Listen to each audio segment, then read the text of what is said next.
নমস্কার বন্ধুরা, আজ একটি শিক্ষণীয় গল্প নিয়ে হাজির হলাম। জীবনে ভালো এবং খুশি থাকতে গেলে কার কার প্রয়োজন সবচেয়ে বেশি? একটি গ্রামে খুবই দরিদ্র এক দম্পতি বসবাস করত। তাদের দিনকাল মোটামুটি চলে যাচ্ছিল। একদিন তার বাড়িতে 3 জন সাধু আসলো। তারা বাইরে থেকে আওয়াজ দিতেই মহিলা ঘরের বাইরে এলো এবং দেখতে পেল 3 জন সাধু দাঁড়িয়ে আছে এবং জিজ্ঞাসা করল, কারা আপনারা? বলুন, আমি আপনাদের জন্য কি করতে পারি? সাধুরা বললেন, আমরা আপনার বাড়িতে ভোজন করতে চাই। মহিলা বললেন, ঠিক আছে, আপনারা বাড়ির ভেতরে আসুন, আমি ভোজনের ব্যবস্থা করি।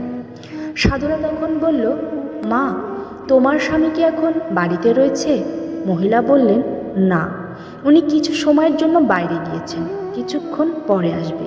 সাধুরা বললেন, মা, তাহলে তো আমরা এখন ভেতরে প্রবেশ করতে পারবো না, আমরা বাইরেই অপেক্ষা করি। তোমার স্বামী যখন বাড়ি ফিরবে তখন তুমি আমাদেরকে ডেকে নিও। সাধু 3 জন তার বাড়ি বসে রইলেন। কিছুক্ষণ পর যখন মহিলার স্বামী বাড়ি ফিরে আসলেন তখন ওই মহিলা তার স্বামীকে 3 জন সাধুর ব্যাপারে বললেন এবং তার স্বামী তাদের ডেকে নিয়ে আসার জন্য বললেন। তারপর মহিলা বাড়ির বাইরে গেলেন 3 জন সাধুকে ডাকার জন্য এবং বললেন, মহাশয়, আমার স্বামী এখন বাড়ি ফিরে এসেছে, আপনারা এখন আসতে পারেন।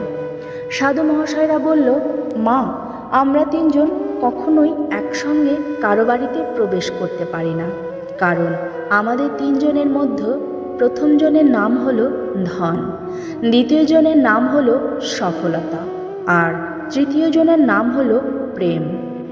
তুমি তোমার স্বামীকে গিয়ে বলো সে আমাদের 3 জনের মধ্যে কাকে প্রথমে ডাকতে চায়। সাধু মহাশয়দের কথা শুনে ওই মহিলা তার স্বামীকে তাদের সব কথা বলল এবং এই কথা শুনে তার স্বামী খুব খুশি হলো। তার স্বামী বললেন, যদি এরকমই হয় তাহলে তুমি এক কাজ করো, আমরা তো খুবই গরিব, সবার প্রথমে তাহলে ধন দৌলতকেই ডেকে নিয়ে আসো।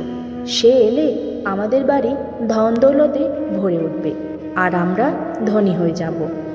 কিন্তু স্ত্রী বললেন, কেননা আমরা সফলতাকে ডেকে নিয়ে আসি, তাতে করে আমরা যা কিছুই করব তা সফল হয়ে যাবে আর আমরা ধনী হয়ে যাব।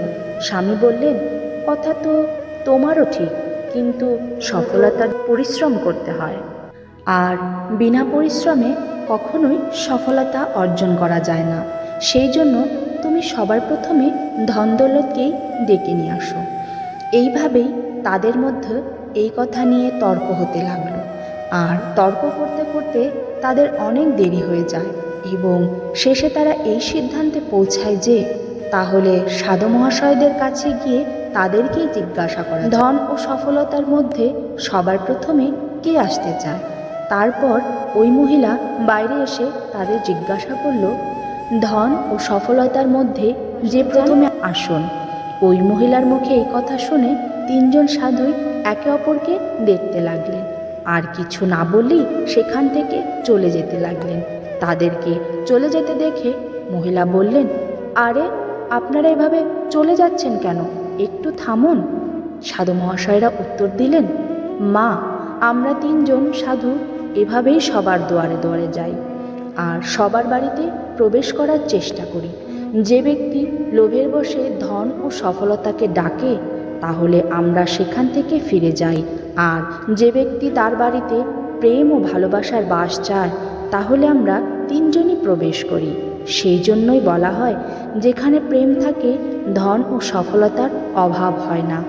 লোভীকে আপনি সোনার পাহাড় দিয়ে দিন, কিন্তু তবুও তাকে খুশি করতে পারবেন না, আর যেখানে প্রেম নেই সে ধন দৌলত নিয়েই বা কী করবে?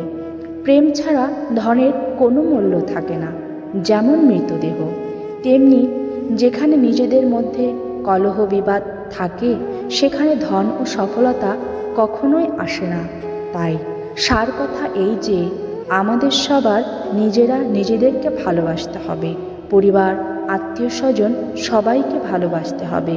যেখানে ভালোবাসা থাকে সেখানে আপনা আপনি সব কিছুই থাকে। নমস্কার।